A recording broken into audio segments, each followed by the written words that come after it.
Hi, and welcome to another episode of Leading and Growing Your Real Estate Business. Coach James Short here, aka Shorty, and welcome to another edition. I'm super excited to have this amazing guest with us today. But before I introduce him, please make sure you hit that little subscribe button. And if you like what you hear or like what you watch, I'd love for you to share it. Share it with your family, share it with your friends, share it with your colleagues.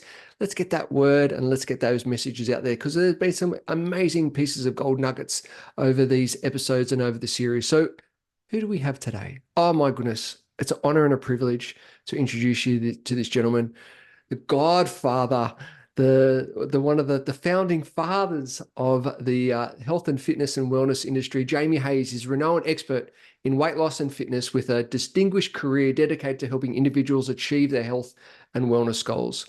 He and his wife have owned and operated 9 fitness businesses, plus they've created both franchise and licensed businesses across Australia and New Zealand. Most sales and coaching is now via Zoom. As the founder of DietFlex weight loss coaching program, Jamie provides a comprehensive system, marketing, training, and resources for businesses and coaches to quickly launch effective weight loss programs in center and via Zoom without being dependent on nutrition qualifications. He's also known for his insightful eating tips for weight loss and his dedication to reducing tummy fat through practical dietary and fitness advice. Beyond his contribution to physical health, Jamie is a motivational business speaker and a passionate activist against fertility, leveraging his fitness enthusiasm to motivate and hold clients accountable to their health goals. Additionally, Jamie is one of the brains behind lowcarbdownunder.com.au with over 500 subscribers, further showcasing his commitment to healthy living. It's an honor and a privilege to have Jamie with us today. Jamie, thank you so much for being here. Hey, James. Great to be here, and hopefully I can share one little thing that might be of benefit to the readers and watchers. Fantastic. So for those who are tuning in and for the episode, what could be, I guess, one or a couple of those things that's going to keep the listeners engaged, that's going to walk away with like, oh my goodness, what are we going to unpack? What would you like to unpack today with them? Well, definitely I've got a special gift at the end, but I think how you look after yourself affects how the world relates to you, particularly if you're in sales and marketing. And I see so many people in sales and marketing who do not look after number one, and it really does affect the way the world relates to them. It even affects, I think, trust. And without trust, people won't buy or they won't list. So even in the real estate industry, being clever about your diet and exercise can make a big difference to your financial, your outcome, your income. So true. So true. So let's dive straight into that in relations to looking after yourself. I mean, because it's a high-paced industry. It's all go. And the industry is renowned for work hard, party even harder, lots of drinking, lots of drugs. And then hitting the gym really hard, and everything's hard. Everything's go. Why should someone stop and listen to some of these key messages and really start to look after themselves? Well, if they've got that yin and yang of go hard and then, try to stay healthy and look after themselves, eventually it's going to lead to burnout. So I think people have to sort of grow up a little bit and say, what sort of life do I really want? Do I really value? And design a life that's going to optimize their health, their weight, their energy levels, and not assume that you have to sort of play the big game, be up to 3 o'clock in the morning or whatever. Yeah, so true. And I think that's one of those key importance is playing the long game. I think, particularly people coming into the industry or even life in general, everyone wants those instantaneous results. And, I guess a lot of people aren't prepared to do what we call the apprenticeship of getting a mentor and learning and being guided under their wing and doing the free, like work experience, right? Remember the good old fashioned work experience? Absolutely. The McDonald's effect. Learn the systems. And James, I think you'll learn potentially more property investors first thing in the morning at 5 or 6 o'clock in the beach working out than you will late at night at nightclubs. Yeah. definitely. if you want listings. That's right. So true. Yeah. So true. So talk to me about that journey, because you've had an incredible journey of how you've got to where you are today. Give some further insights. I mean, yes, I've read a bit of your bio, but share some more insights around what has that journey been like, and what are some of those key lessons that you've taken from your journey that you implement into your day-to-day? Well, firstly, I was actually in life insurance sales before I discovered the fitness industry. And I had a turning point. A friend invited me to one of these newfangled aerobics classes. We went to the Bellevue Hotel in Paddington for a lemon squash afterwards. And in real estate, I used to close the bars at night and do all that thing. But compared to the positive people I saw in that class, the sexy instructors, the challenging workout and stuff like that, when I got to that hotel, the women in the hotel that I previously found attractive, compared to the women I saw in the fitness class, I no longer found them attractive. So I started hanging out, basically in the gym and the class and stuff like that. Eventually they said, why don't you start teaching? That's before I, teacher training and things like that. And then in 81 opened a gym in Castlereagh Street. Wow. Incredible. And the rest is history, so to speak. As you fast forward to, I guess, to the now, and if you look back on your career, what have been some of the trends that you've noticed that with the people that you work with and so forth? What are you noticing as some of those trends have been? Well, I think an ongoing trend is group exercise. People like doing things in the presence of other people. I'm really actually very happy just exercising on my own. But a lot of people like a group activity where they're doing it even in the company of strangers. So that is an ongoing trend. There's no doubt there's an ongoing trend to focus on building strength, be it at home or in the gym. That's a big strength. That's a big focus. And, the role of muscle-centric medicine, that if you want to give your body the maximum defendability, staying strong is really important, male or female. And also the role of clever nutrition, so that makes a huge difference. As a matter of fact, most of what I've learned about nutrition, my grandmother could have taught me. Back to basics, right? Back to basics. Absolutely. Absolutely. Definitely. I love that. I love that. I want to talk about, because you've had different businesses opportunities, you've grown different teams. I want to talk to you about leadership. Sure. What do you deem as leadership, and where do you think the modern leaders, I guess, fall down or don't do things, I guess, not the right way, but are falling down? What is it? What is leadership to you, and where do you think most leaders are falling down? Everybody watching this has been misled at some stage. They've been treated unfairly, managed poorly, integrated in a team poorly. I like to start by differentiating between leadership and management. Okay. Leadership for me is setting the vision, setting the goal.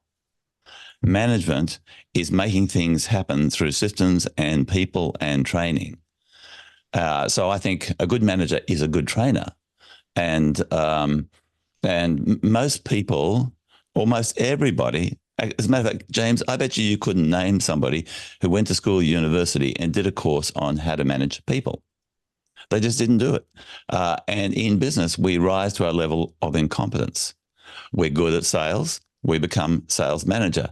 And so the business loses a good salesperson and gets a poorly trained sales manager.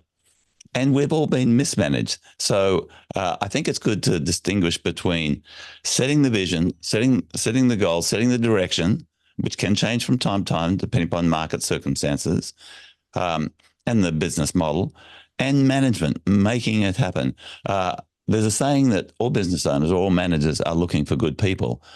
But equally, the reverse is true. Good people are looking for good managers and good leaders. Because you, James, I'm sure with your career, you can think about people you've worked for and you learn so much because you were lucky enough to work for them. Same with me. And, if people coming into the business, into the real estate business, if they can find great leaders and great managers who can be tough, I mean, you've interviewed Steve Jensen. He was tough, in sales and stuff like that.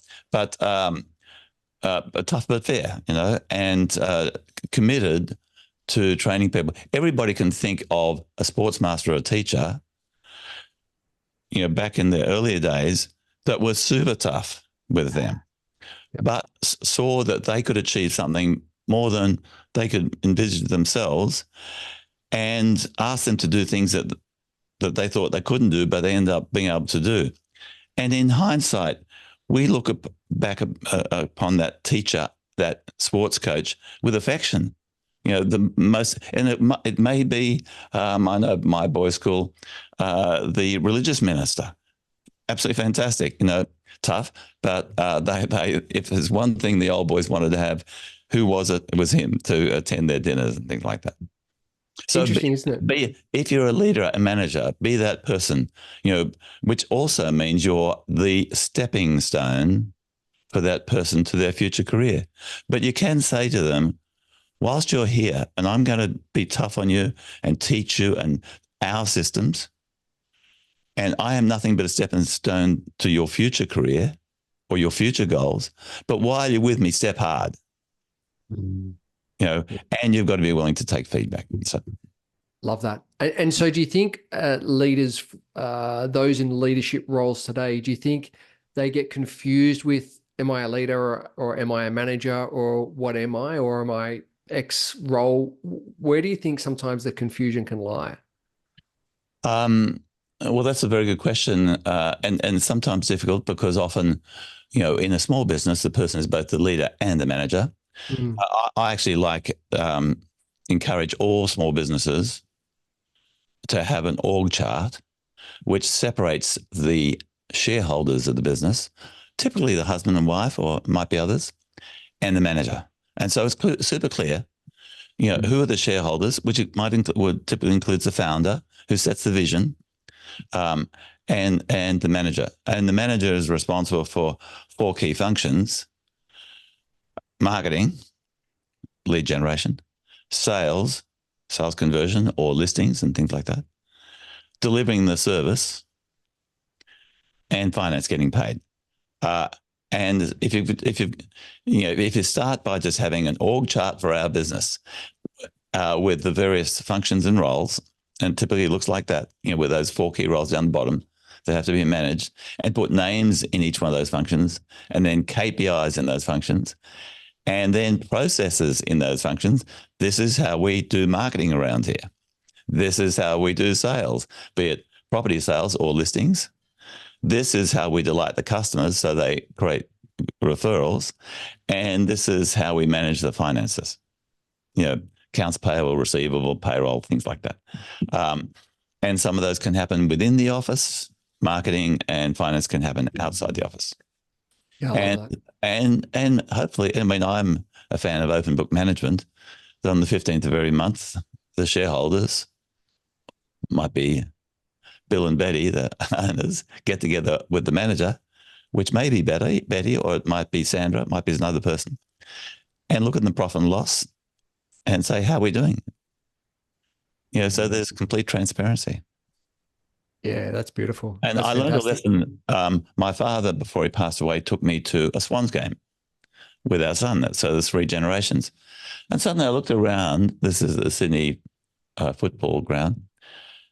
And everybody was looking in one direction. They're all looking in that direction. Or, the players, the coaches, they're all looking in that direction. They were looking at the scoreboard. That it was a great game of business. And business isn't much fun if there isn't a scoreboard that everybody can see whether the team is winning or losing. So it's good to have a scoreboard. Here's our goal. This is how many leads we need. This is how many sales conversations we need. This is how many listings or sales we need. This is the outcome, So that's pretty simple in my view. Have a scoreboard. That's a great analogy, and it's a great story to share, because it is so true. Without a scoreboard, you don't know if you're winning or losing both the external game, but also the internal game as well. Oh, yes. And leaders and managers need to understand one key fact of life. And James, although I know you, I don't know where you went to school or university, but I know you failed one subject. Yep. That subject is mind reading. Yeah. So all your team failed mind reading. They can't read your mind, which is how you want the job done around here, how we answer the phone around here, how we do listings around here, what is our listing presentation, and you can't assume they're going to be mind readers. And so leaders just don't often, or managers, sorry, don't do the correct training to say this is how we do things around here. And that's where it really comes back to getting your systems and your processes in order, so everyone knows, well, firstly where the vision is set by the leader, and then what's the scoreboard, how we're tracking, and then what systems and process are we following to ensure that we get the goals or get the score on the Definitely. scoreboard. Yeah. And just on that, and I discussed it with Steve Jensen, the previous guest you've had, worth listening to him again. And before you conduct sales training, you want to make sure you've got a sales process. Mm. A lot of businesses don't have a clearly articulated sales process. Then you can train somebody in the process. But and recruiting somebody who's good at sales, typically you're going to lose them, until they get the biggest, newest gig. So I prefer to have an expert system that can be delivered by non-experts, so that you can train people to be constantly good. And managers need to be constantly recruiting, constantly training. What do they say? There's only one thing worse than training somebody and having them leave, is not training them and having them stay. Yes. So true. So true. Talk to me about leadership traits. What are some of the traits that you've seen in some great leaders that you've been, that you've been a part of over your journey? Well, I think that they're true to the passion. As Shakespeare said in Hamlet, this above all things to thine own self be true. They're following their passions. So they're truly passionate. So working hard doesn't seem like work. Mm-hmm. And they've got an innate sense of curiosity. How can we do better? I like, amongst our franchisees and licensees, I like to look for 1% ideas. How can we be 1% better, 1% better, to make it better? So, and I think you've got to be like a surfer looking out there, the waves and the tides and things like that. You have to be aware of the trends, like AI is not a trend, it is here. So, we need to embrace it, become informed about it, how to use it. And it is happening. It may replace our GPs, our doctors, because AI will diagnose your symptoms and write your script. Yeah, wow. Could you imagine that? Somebody who's put 6 or 10 years, going to university and sweating the hard yards. And because they're an expert, AI is good at replacing experts. Yeah, it's interesting, isn't it? And I think looking at those traits, I think it's so important. Those have such an impact on your business, and really keeping clear with that vision, as you said, always on the lookout. What are the sets coming through, and where's the lulls, and where's the peaks, and where's the troughs? Absolutely. Yeah, fantastic. So, Jamie, on the show, what we have is our 60-second quiz to find out a little bit more about our guests. Are you willing to play? I'll play. So, okay, yeah, sure. Cool. Here we go. What's your favorite movie? Love Actually. Ooh, very nice. What's your favorite food? It's a Christmas, because all these people's stories interact, and I think it's so clever, so very true, and very moving too. It is moving. It is. Yeah. Favorite food? Steak. Nice. Favorite holiday? I only, just so you know, yeah, I only eat meat about 3 times a day. Okay, 3 times a day. Yeah, breakfast, lunch, and dinner. Okay, cool. And I'm in the health and weight loss business. Okay, so there's a message there. There's a message there. Absolutely. Favorite holiday destination? Well, I'll have to go with my wife and say Italy. I think the second best would be France, but yeah. Beautiful. And morning routine. What's your morning routine? Well, it starts at night by getting to bed early. All right. So that's the secret to a good morning routine. Get to bed early. Like for me, 8:30. And so I'll never start watching a movie at 8:30. So never, ever. Because I want to wake. I live on New Zealand time. I'm in Brisbane, live in New Zealand time, 2 ahead. So if I go to bed 8:30, I'm going to naturally wake up without alarm around 4:30. 4:30, and I get up and I'll read. I'll start doing some strength exercise. I'll have a coffee or a tea, and so I'll do just a few minutes of strength exercise, read, strength exercise, read, read or listen, and then I'm in the pool. Meanwhile, I've put on my meat-based breakfast, which is simmering away with some eggs, and I'll have that. So I'll be in the shower and dressed by 7, so that they can start. So with plenty of energy, and I've spent time taking care of myself. Wonderful. Nobody's going to be ringing me at 5 or 6 in the morning. Yeah, so true, so true. And do you have an evening routine? Well, again, eat dinner early, and and get to bed early. That's that's the key part of it. I might have 1 or 2 glasses of red, but with everything else, I'm pretty balanced.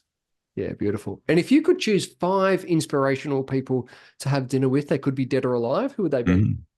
Okay, I did make a list. There's a really good question. Firstly, my father. Luckily we had him until he was 86, but just full of wisdom. And there are so many unanswered questions I've got now. And another one is Elon Musk. Really one of the world's greatest leaders.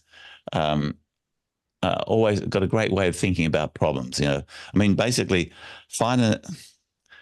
he finds opportunities and creates businesses out of them. Which is a great formula. Find an opportunity, create a business out of it. Find an opportunity, create a business out of it. Simon Cowell from, America's Got Talent. I think he's a remarkable individual that just creates incredible opportunities for other people. And, he's probably a 100 millionaire, if not much, much more than that. And so I think he is absolutely inspirational. One of my favorite books is The 1 Minute Manager. I recommend everybody read it. I give them a money-back guarantee. If you buy it, read it. Don't think it's any value, send it to me. I'll send you money back. Actually, keep it. I'll send you money back. So Ken Blanchard, who co-wrote The 1 Minute Manager. And, even though I never voted for her, I've always been fascinated by Julia Gillard, Australia's first female prime minister. I think she's a good stick. She looks like she'd be fun to be with. She'd have lots of stories to tell around the dinner table. And, since not being prime minister, she's kept her nose out of things, like some others. So, I think she's she's okay. Fantastic. And if you were prime minister for the day, what's one thing that you would change? That's easy. Change our energy policy, lift the ban on nuclear and gas. Our GDP, way of life, or a country's GDP, is directly associated with the availability and affordability of energy, oil, gas, electricity, oil like that.